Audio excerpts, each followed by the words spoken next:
Going into our main story right now. Actually, our main story is not just one story. It is 7. Okay, these are my 7 storylines going into the playoffs, or at least for the next 3 weeks going into the playoffs. The things that I have been thinking about, and I think that a lot of people are thinking about as well, on how this stuff is going to shake out before we go into October baseball. So, 7 storylines I think that you guys should be paying attention to. So let's start with number 1.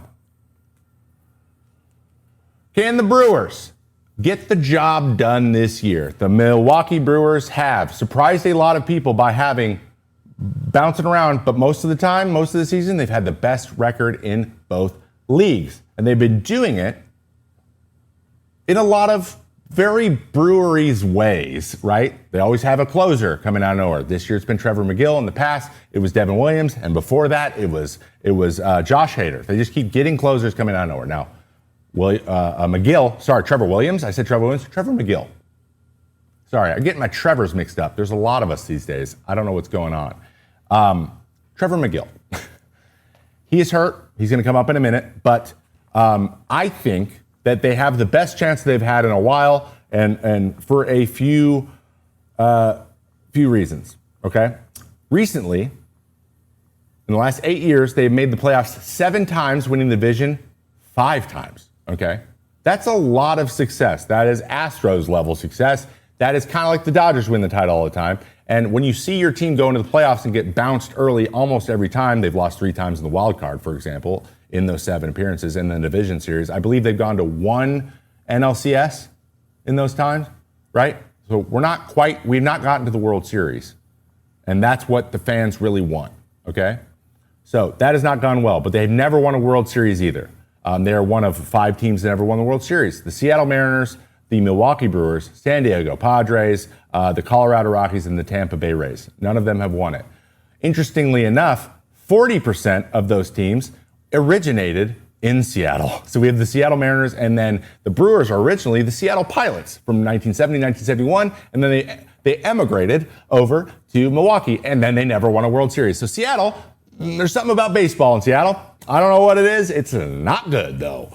Okay? So they are a little different, and I think their chances are made better because of these reasons. 1, this gentleman, Freddie Peralta, is a bona fide ace. The guy is filthy.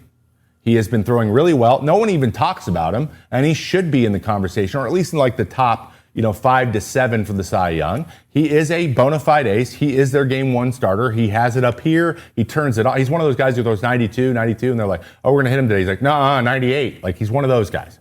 Okay, he knows when to turn it on. He knows when to pull it back. So, Freddie Peralta is a bona fide number 1, more so than he has been in the past. Brandon Woodruff, he's back, and he is shoving, and he is good. He's 6-2. He's made 11 starts. He's healthy. He's a great number 2. Now, the one question mark is, who starts game 3? Does Jacob Mizrachi have enough innings? Are we going to go with Quinn Priester? Are we going to go with a combination of the other guys? We're going to bullpen game this because we have a strong bullpen. Okay? And also, one other question mark, if we're going to have short leashes, especially in that for Woodruff and for whoever throws the third game, if we have short leash, who's going to be the bridge guys? Are we going to just like go full bore on Shelby Miller? Is this who else is going to get this job? Is Ashby going to be the guy we bring in? Like, that is one question, but again, that question is there for literally every team. So like, that's not unique to them. Another thing that I think is a big positive for them is a healthy Christian Yelich. 27 homers this year. He has been more or less not had a lot of the back that has plagued him in the past, part of the equation. And so that is all very interesting. And then their team construction, a whole bunch of righty and lefties and platoon pats, and they do not strike out. They hand the bat off to the next guy, and they do that very well. It gives me shades of the Kansas City Royals 2015. Very hard to strike out, very pesky. And even the most dominant pitchers were having to work so hard to shut this team down. If you can do that in the playoffs and do it effectively for first games, get going in that process, which by all accounts, they're going to get their bye too. So they're going to go to the division series at this moment, which is a really good thing for them. They probably need that. If they can do that, I think they put themselves in a very good position to actually make a long run into the playoffs. which I think everyone wants to see. Then we have storyline 2. Did we underestimate the AL? Is the AL better than we thought it would be? And does the AL have a legit chance to take home a World Series this year? And the short answer for me is yes, but not because the AL has maybe overperformed. I just believe that the NL maybe underperformed based on our predictions. I think we were so high on the NL going into the season that it makes this happen, right? Where they're just playing pretty good. It's pretty even, so therefore we underestimated them, okay? So going into this year, we had really high hopes for the Dodgers, right? The Padres, the Phillies, and the Mets, all for the most part have kind of panned out. I mean, the Mets aren't quite as good as we thought they would be. They've faded a lot towards the end, but the talent's still there. You can see it. Like, you can see if they go on a run, they're going to be very good. The pitching kind of hasn't, like, Manaea and Montas have really not factored in at all, right? We were hoping they'd come back. They haven't really come back. There's still time, but it's getting late here, right? So anyway, not to talk about the Mets all the time, but the Phillies are just as good as we thought they'd be. The Dodgers are underperformed, but San Diego's good. But we also thought San Francisco would be right there. We thought Arizona would be right there. We thought there might be 4 teams really battling out of the AL West. That hasn't really coalesced, so there's 2 teams underperformed. We thought the Cubs would be really good, but we didn't really think the Milwaukee Brewers. So the Milwaukee Brewers have been a nice surprise, which shouldn't be because they've won, like I just mentioned, they made the playoffs 7 of the last 8 years, so I don't know why we all did that. But St. Louis didn't really bounce back. The Reds are still not taking a step forward. They're just 500. Like a couple of these teams we thought would be in the running kind of really didn't coalesce. On the flip side, I think we've had some AL teams kind of overperform. We all thought the Red Sox would be good. That's how it turned out. We thought the Yankees would be pretty good. That's turned out. But we didn't know the Blue Jays would be this good. I had them taking 4th. No, I had them taking last, right? I think they make up for the Orioles not being as good. The Astros are better than we all thought they would be. They're in first place again. Mariners are about where we thought they would be. FT fam, let's talk about Fair Harbor. And if you're listening, I hope that you watch this conversation at some point because we're doing show and tell, Kratz. Shorts, they can be used as a bathing suit. And the liner, which we call butter, is the game breaker. It's the playmaker because it's different. You've worn shorts that are not like this, and the liner sucks. They are buttery on your butt. I just came up with something for them. Your liner sucks. Get Fair Harbor liner. Seriously, give it a shot. I'm not just saying this. The butter analogy plays. And FT fam, you know we're hooking you up. fairharborclothing.com/foul. 20% off when you use the code foul on your first purchase. Once again, that's fairharborclothing.com/FOUL for 20% off your first purchase and use promo code FOUL. But the Guardians are a little better. The Royals are a little better. All these teams have hung around when we thought they would fade. And I think there are more teams that could make a run in the AL than we previously thought there would be. And the Tigers are better than we thought they would be. You know, we thought, first or second with the Twins. No, they're in first, and they're in first pretty handily. And they have a very good front of the rotation that can go on a run here. I have this feeling in my chest, like it's going to be the Tigers get to the World Series this year, or the Red Sox, or the Blue Jays. Like one of those teams is going to make this run. I feel like it's like the Phillies on the other side. I don't know why. It just feels like one of those years where a wild card team, both sides are going to meet. So do I think we underestimated the American League a little bit? Yes, I think this is a much more even bracket than maybe even last year was. So I'm excited about that. Let's talk a little bit about the AL wild card because there's 1,000 teams in there for it. Now we have the playoff structure, 12 teams. This is what happens when it happens. When we get to the end of the year, there's a bunch of teams that are like 70 and 70. They're going to be within 4 games, but it's getting tight, and it's getting tight in a big way. So the Mariners cannot win on the road for some reason. Actually, I know why because they have terrible, terrible road trips in the year. But they win all their games at home. So it's kind of like evening out a little bit. They had a 5.5 game lead in that wild card. Now it's 1.5 game. I believe they only have 1 game on Texas, but they're only 1 game behind the Astros. So it's legitimately possible that both the Rangers and the Mariners hop over the the Astros. The Astros could go from being in first place to not being in the playoff very quickly. And that is what we're working with here. We now have the Cleveland Guardians have now hopped the Royals to be right behind and within striking distance. They're going for a sweep today over the Royals. They're all playing each other. But that is one big thing about this dynamic is when all the teams play each other, no one can really push hard without sweeping, right? Like you can't make a lot of ground up if you're all playing the same teams and everyone's just kind of going 500 or just like splitting series. So there has to be some dominant baseball played, which isn't usually how baseball works, which is interesting. So, but the Rangers are right there too. So who do I think can squeeze in? I'm crossing my fingers and hoping that the Mariners can hop the Astros, right? Right now, how it's kind of shaken out is the Yankees are going to play the Red Sox in the wild card round, and the Astros and the Mariners are going to play. I would like that to be mixed up, but now how the records are, it's feeling like it's just going to be that. The one thing that I think is interesting is, can the Rangers push in? And if they do push in, who they push out. So here's my bold prediction on how I think this AL wildcard shakes out. I think the Rangers push in, and I think the Astros get pushed out. Wishful thinking? Probably.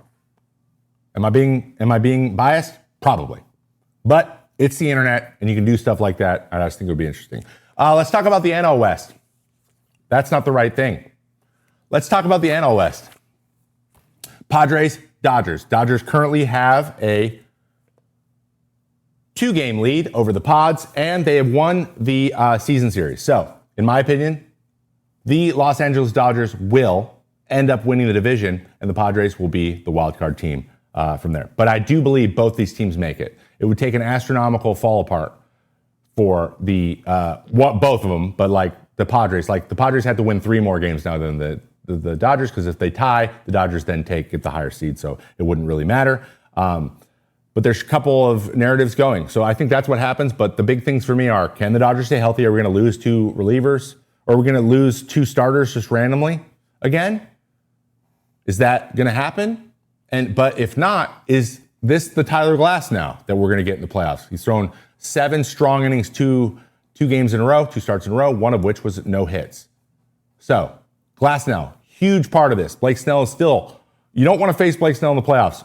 Yamamoto is in the conversation for Cy Young and just threw 8 2/3 hitless also.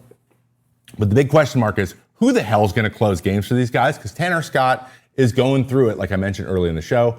He cannot get those last 3 outs. So is it Shohei? Do we see if we can get Shohei to get the last 3 outs of a game in the playoffs? Do we just lose our DH and pitch hit for the rest of the game? What do we do? That's going to be an interesting trade-off, because the Shohei Ohtani rule does not apply when he comes out of the bullpen, only when he starts. Because you have to say he's a two-way player before he goes out. So there's not going to be a new rule implemented. I mean, I won't put it past him, but there won't be. Is that what they do? I don't know if Trinan and Scott are enough. We'll have to see. A lot of injuries out there. And then on San Diego side, Michael King coming back is huge for them, but what can he provide down the stretch? Can Dylan Cease finish the last 4 starts strong, because he's struggling? He's got a 4.7 on the year, a 4.4 in the last 7 starts. Dylan Cease is going to have to be a big part of this moving forward. And Yu Darvish, what are we going to get out of our starting pitching? I love their lineup. I love their bullpen, but they need to have the lead. And the starting pitching is the weakest thing for them, which was not something I anticipated. So do I think the Dodgers have a slight advantage? Yes, they will end up winning the West, most likely. But anything can happen, and it just takes those few things to tighten up. Number 5, losing Zach Wheeler for the Phillies. Do they have enough starting pitching? In my opinion, absolutely. Christopher Sanchez is now their number 1. Ranger Suarez was dialed in last night against the Mets, absolutely cutting them up, just hitting the edge of the zone all the way around. He has been finessing people to death this year. He has had one of the sneakiest great years of anybody. That's 2 great starters. Taijuan Walker has thrown really well as of late. And their back end of the bullpen is now shored up with Duran and Kerkering cleaning things up. So I feel good about this team. Aaron Nola, also very strong outing 2 days ago. He's looking more in shape after really struggling coming off the IL. His command looked really, really good, and that's what you need. That guy will not be fazed by anything. So do I think the Philadelphia Phillies have enough pitching? Sure. Yes, I do think they do have enough pitching, and they got guys who've done it before. I think these guys are still one of the best put together teams, even without Zach Wheeler. Assuming the Yankees make the playoffs, can Aaron Judge do more in October than he has recently? And this is not looking good. It's not looking good for him. He unfortunately historically hits worse in years he wins the MVP, and this year he is on track to win another one. Here's his statistics for career in the playoffs in 22 and 24 when he won the MVP in those years. In 23 games, 100 plate appearances, he has 14 hits, 5 home runs. He's hitting 165 with a 649 OPS. So can he do more this year in the playoffs? Unfortunately, if their lineup is constructed similarly that has been constructed in the past, he's still easily pitched around, and they will probably do that to him again, unfortunately. So unless he runs into guys making mistakes to him, it's looking to be the same environment that he's been in the past. And if you can avoid Aaron Judge killing you, you have a better chance of beating the Yankees. So I'm not convinced. I don't see anything being glaringly different. But at the end of the day, it's up to him to prove me wrong. And to be honest, I don't mind if he does. And in our 7th storyline for getting ready for the playoffs, these were the stats I was talking about before. That's Aaron Judge overall. Wow.